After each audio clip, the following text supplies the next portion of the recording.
Manager সাহেব, শফিক আজকে প্রথমবারের মতো অফিসে যাচ্ছে, তো আপনি একটু ওয়েলকাম করবেন আর ও যা বলে শুনবেন, একটু টেক কেয়ার করবেন। হ্যাঁ,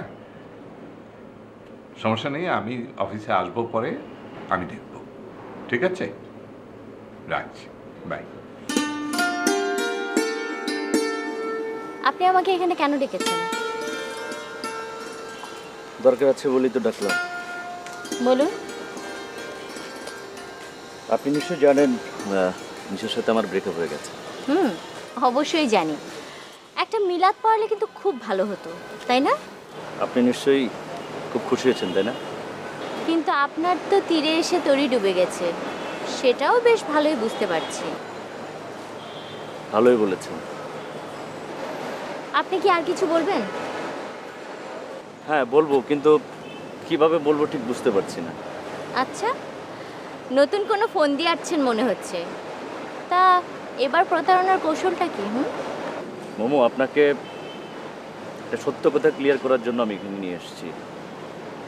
নিশার সঙ্গে আমি মিথ্যা কথা বলেছি, সেটা সত্য, কিন্তু ওর প্রতি আমার ভালোবাসাটা কখনো মিথ্যা ছিল না।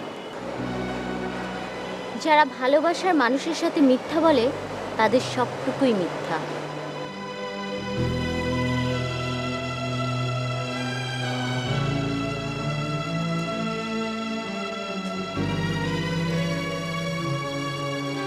লিওনার্দো দা ভিঞ্চির যিশুর ছবি আঁকার গল্পটা নিশ্চয়ই জানেন। এর মধ্যে আবার লিওনার্দো দা ভিঞ্চি আসলো কোত্থেকে? শুনলেই বুঝবেন। ঠিক আছে, বলুন, তবে একটু সংক্ষেপে। ভিঞ্চি একবার ঠিক করলেন যিশুর শৈশবের ছবি আঁকবেন। তারপর সে শিশু মডেলকে খুঁজতে শুরু করলেন, কোথায় পাবেন সে শিশু। অবশ্য পেয়েও গেলেন, ঠিক দেবদূতের মতো চেহারা এক শিশু। এঁকে ফেলেন এক অসাধারণ ছবি। তারপর অনেক দিন পরে যখন তিনি দি লাস্ট সাপার আঁকবেন বলে ভাবলেন, তখন এক জায়গায় এসে তিনি হঠাৎ থমকে গেলেন। বিশ্বাসঘাতক জুডাসের সেই অভিব্যক্তি তিনি কিছুতেই ফুটে উঠতে পারছিলেন না। আবার হন্য হয়ে মডেল খুঁজতে শুরু করলেন। তারপর উনি খোঁজ পেলেন জেল সাজাপ্রাপ্ত এক খুনি আসামির কথা। জেল কর্তৃপক্ষের অনুমতি নিয়ে তিনি সেই খুনিকে মডেল বানিয়ে আবার ছবি আঁকতে শুরু করলেন। কিন্তু একটা আশ্চর্যের বিষয়, ছবি আঁকার ঠিক মাঝখানে হঠাৎ করে সেই খুনিটা ঝরঝর করে কাঁদতে শুরু করলো। ভিঞ্চি তো অবাক হলেন, ভেবেছিলেন হয়তো জুডাসের মডেল হওয়ার কারণে তিনি কাঁদতে শুরু করলেন। কিন্তু যখন প্রকৃত সত্যটি উনি জেনে গেলেন, ভিঞ্চি খুব অবাক হলেন। এই লোকটি একদিন লিওনার্দো ভিঞ্চির সেই যিশুর শৈশবের মডেল হয়েছে।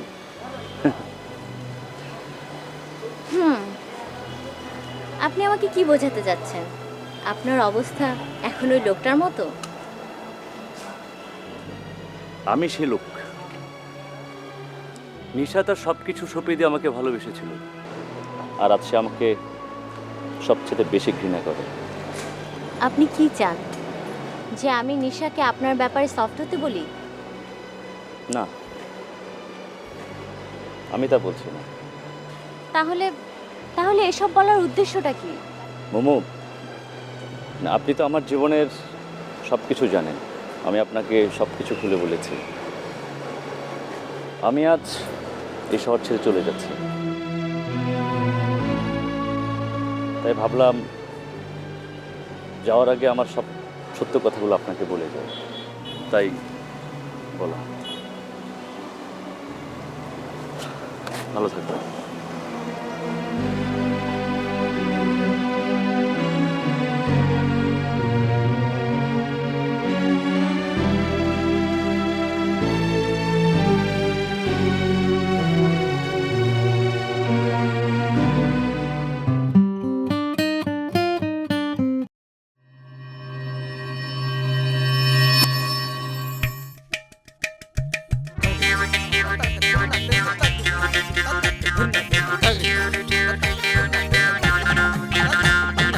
অকাচেরে ঢেকে মনে বিয়ে ভীতি প্রেমিকের রূপে ভণ্ড, কারো প্রতি প্রীতি অসঙ্গতি আজব লঙ্কা কাণ্ড।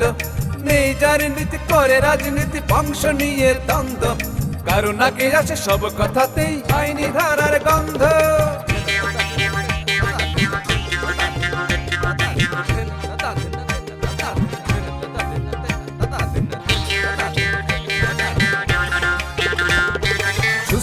সমাজ হয় অরণ্য কিছু লোকেরই জন্য। এই স্বভাবের মানুষগুলো তবুও গণ্যমান্য। তোষামতি ছেড়ে বসুন একটু নড়ে সবার কথা ভাবুন। চলার পথে এদের থেকে 100 হাত দূরে থাকুন, 100 হাত দূরে থাকুন, 100 হাত দূরে থাকুন, 100 হাত দূরে থাকুন, 100 হাত দূরে থাকুন।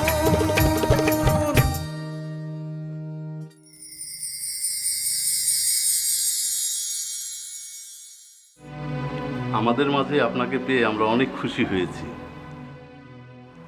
স্যার ফোনে আপনাদের আসার কথা বলেছে। খালি শফিকের কথা কছে, আমার কথা কয় নাই। জি স্যার বলেছে। আমার নাম ফজলু, আমি শফিকের দুলা ভাই হই।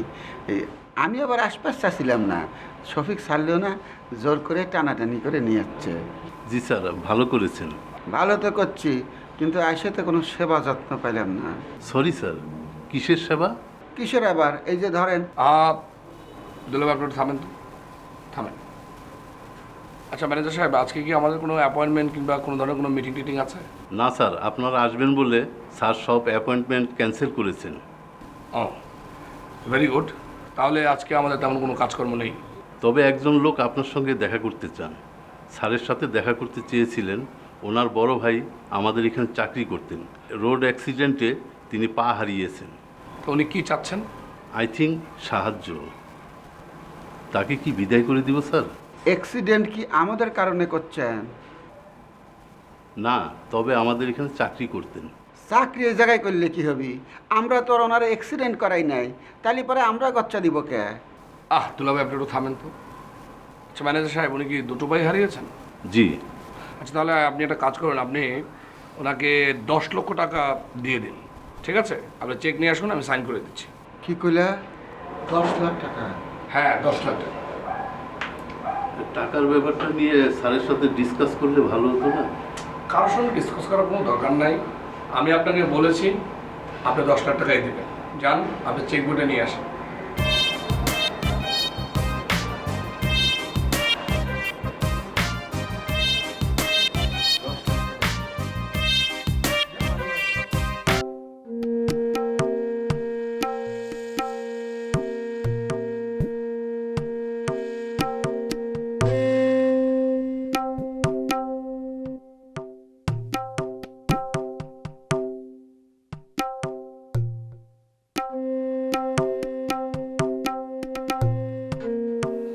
আচ্ছা তুই কি চলে যাচ্ছিস?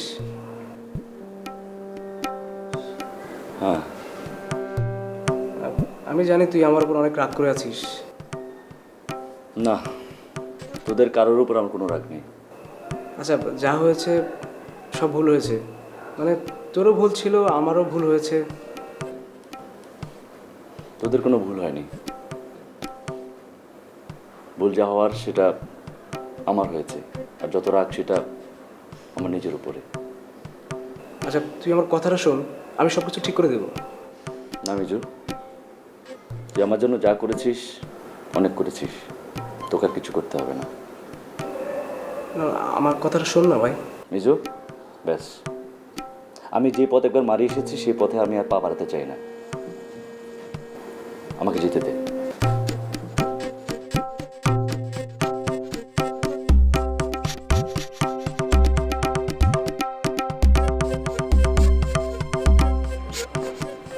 চাচাজান, আমার ডাকছেন? বস। তোমার কাছে তো মুগ্ধ হয়ে গেলাম মা। কেন চাচাজান, আমি আবার কি করলাম? তুমি নিশ্চয়ই শফিককে অফিসে যাওয়ার জন্য রাজি করিয়েছো। জি, কিছুটা সত্যি, কিন্তু এইখানে ফজলু ভাইয়েরও অনেক হাত আছে। তোমাদেরকে যে কিভাবে ধন্যবাদ জানাবো। আমাদের ধন্যবাদ দেওয়া লাগবে না, শুধু আমাদের যেভাবে সাহায্য করতেছেন সেইভাবে সাহায্য করে গেলেই হবে। বিয়ের ব্যাপারে কিছু বলেছে? জি না চাচাজান, বিয়ের ব্যাপারে এখনো কিছু বলে নাই, তবে সমস্যা নাই। একবার যখন আমি দায়িত্ব নিছি তখন তারে বিয়েতে রাজি করাই ছাড়ব। ঠিক আছে, তাহলে তোমরা তোমাদের মতো করে এগিয়ে যাও। ঠিক আছে, আমার জন্য দোয়া করেন চাচাজান। অবশ্যই। আরে, বাবা।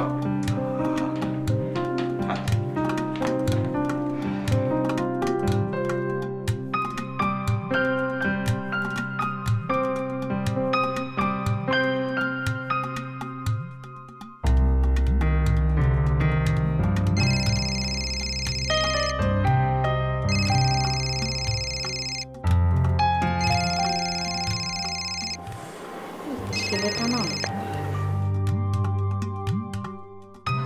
আপনি কি ব্যস্ত? সেটা জানা কি আপনার খুব জরুরি? কেন আপনি এমনভাবে কথা বলছেন, মনে হচ্ছে আমি আপনার শত্রু।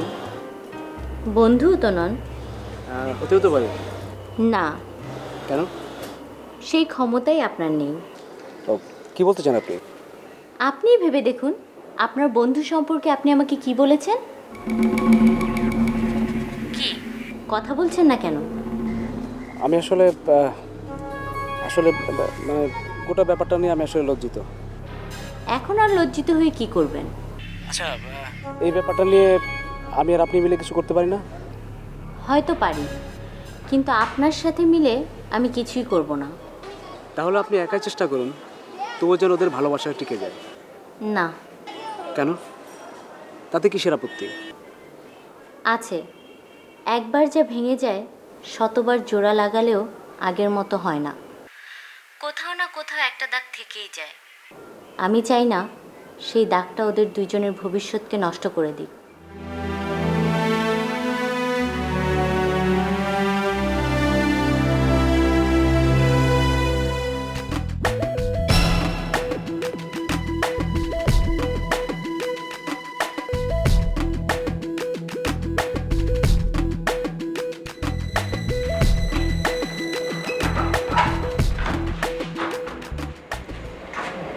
কেমন আছেন?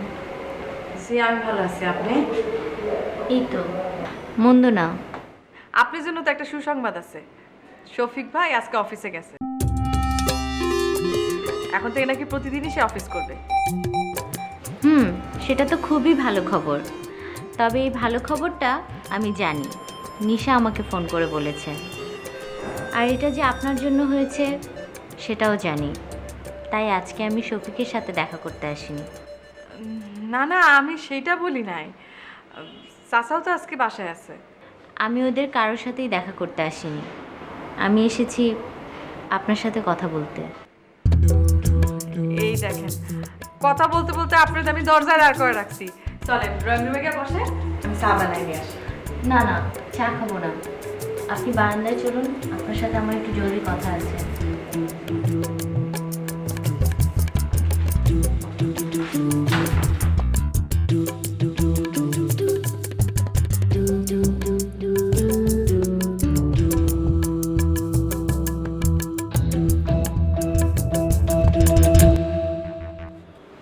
বলেন, কি জরুরি কথা বলবেন?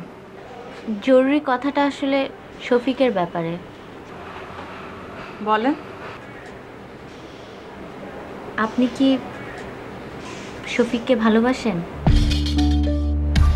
সি সি সি, এইসব আপনি কি বলতেছেন? আমি শফিক ভাইয়ের ভালোবাসতে যাবো কেন? কেন? শফিক কি ভালোবাসার মতো ছেলে না? আপনি কেন এইসব আমারে বলতেছেন? আমি তো ওকে ঠিক করতে পারলাম না। যদি আপনি পারেন। এত সহজে হাল ছেড়ে দিবেন? জীবনে আমি তো প্রতি পদে পদে হোঁচট খাইছি। মাঝে মধ্যে মনে হচ্ছে মরে যায়, তারপর আবার উঠে দাঁড়াইছি। আমি যদি কখনো হাল না ছাড়ি, আপনি কেন ছাড়তে যাবেন বোন? বোন যখন বললেন, আমি আপনার সব কথা শুনতে চাই। সেসব কষ্টের কাহিনী শুই না কি করবেন? বাদ দাও। আমার মনটা খুব খারাপ। কষ্ট দিয়ে কষ্ট কাটাতে হয়। আপনার কষ্টের কথা শুনলে হয়তো আমার কষ্টগুলো খুব ছোট মনে হবে। আপনি যখন শুনতে চাইতেছেন তখন বলি, আমি আমার বাবা মার পরিচয় জানি না। এই দুনিয়ায় আমার আপনজন বলতে একমাত্র আমার মামা, আমার পালক মামা। আমার মামা আমারে অনেক যত্ন করে বড় করছে। আমার গায়ে কোনোদিন একটা টোকাও পড়তে দেয় নাই। অথচ আমি বড় হওয়ার পর আমার মামা হঠাৎ করে একদিন অসুস্থ হয়ে পড়লো। সব কিছু তো মামাই করতো। আমি কি করব, কার কাছে যাব, কিছুই বুঝতে পারতেছিলাম না। এদিকে টাকা পয়সাও নাই, যা ছিল সব ফুরাই যাইতেছে। একটা কিছু তো করা দরকার। তখনই মামার এক বন্ধু, ওনার এফডিসিতে পরিচয় ছিল, আমার দেখা কইল, তোমার চেহারা তো খারাপ না, তোমার নায়িকা বানানো যাবে, চলো। আমার বিশ্বাস হয় না এই সমস্ত, নায়িকা আর আমি। কিন্তু সে আমার জোর করে নিয়ে গেল। এফডিসিতে গেলাম, নায়িকা হবো আমি, সেই কপাল কি আর আমার আছে? প্রথম প্রথম নায়িকাগুলোর পিছনে নাচানাচি আর পাসিং শট এইসবই করা শুরু করলাম। ভাবলাম যে যা হোক, কাজ তো একটা কিছু পাইলাম। শুরু করলাম এফডিসিতে কাজ। এমনি করে সময় গেল, নায়িকা আর হইতে পারলাম না, হয়ে গেলাম এক্সট্রা। এই তো। আমি আসলে আপনার ব্যাপারে এত কিছু বুঝতে পারিনি। I am so sorry. আপনি সরি বলতেছেন কেন? আপনি তো আর আমার সাথে কিছু করেন না। যা করছে আমার কপাল। না, আপনি আপনি কাজ করেন, আপনি ব্যাপারটা ডিল করলেই হবে, আমার এটা দেখার কিছু নেই। আচ্ছা আচ্ছা, ঠিক আছে, আমি রাখছি, বাই। বাবা, তুমি আমার ডেকেছো? হ্যাঁ, একটা ব্যাপারে তোমার সাথে একটু ডিসকাস করতে চাই। কোন ব্যাপারে? শুনলাম তুমি নাকি আমাদের কোন কর্মচারীকে 10 লাখ টাকা ক্ষতিপূরণ দিয়েছো। হ্যাঁ। খুব ভালো করেছো। মানুষকে সাহায্য করার চাইতে বড় জিনিস তো আর কিছু নেই। কিন্তু বাবা, তোমাকে একটা কথা জানিয়ে রাখি, এই যে আমাদের এত বড় ইন্ডাস্ট্রি, বাড়ি গাড়ি, এগুলো সবই কিন্তু ব্যাংকের কাছে মর্টগেজ দেয়া। কাজে আমরা যখন কিছু করব তখন একটু ভেবেচিন্তে করতে হবে। বাবা, আমি কি ভুল কিছু করে ফেললাম? না না, ভুল কিছু করনি, ঠিক করেছো। তাহলে কি আমি কাল থেকে অফিসে যাওয়া বন্ধ করে দেই? না না, আমি তো তা বলিনি। আমি যেটা বলতে চেয়েছি সেটা হচ্ছে এই, যে মানুষকে সাহায্য করার আগে কেন সাহায্য করছি, কাকে সাহায্য করছি, এটা জেনে নিতে হবে না? আমার মনে হয়েছে আমি যে কাজটা করেছি এটা বোধহয় আমার করা ঠিক হয়নি আসলে। আর তুমি এটা নিয়ে এতটা ওয়ারিড হচ্ছ কেন? এটা তো আমার ভাবনা চিন্তার মধ্যে এটা নেই এখন। আচ্ছা ঠিক আছে, আমি তাহলে আসি, তুমি রেস্ট নাও।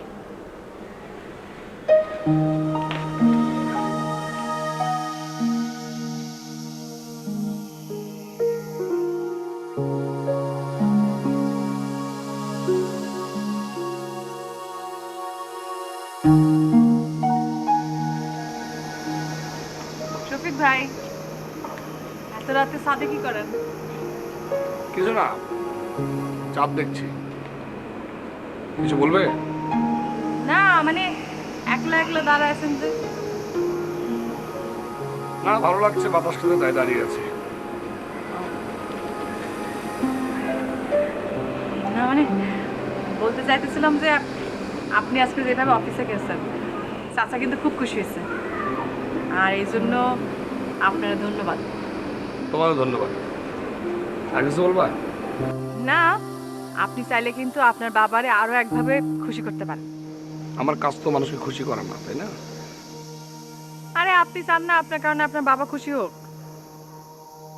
চাই, কিন্তু নিজের ক্ষতি করে আমি কাউকে খুশি করতে চাই না। আপনার কোনো ক্ষতি হবে না, এইটার আমি গ্যারান্টি দিতেছি।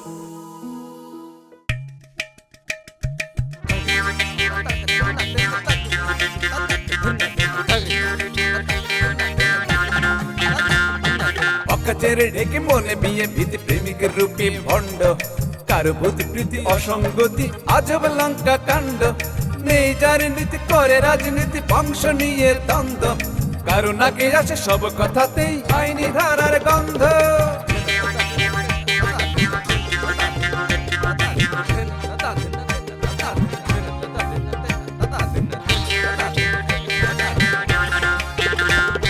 সুস্থ সমাজ হয় অরণ্য কিছু লোকেরই জন্য এই স্বভাবের মানুষগুলো তবুও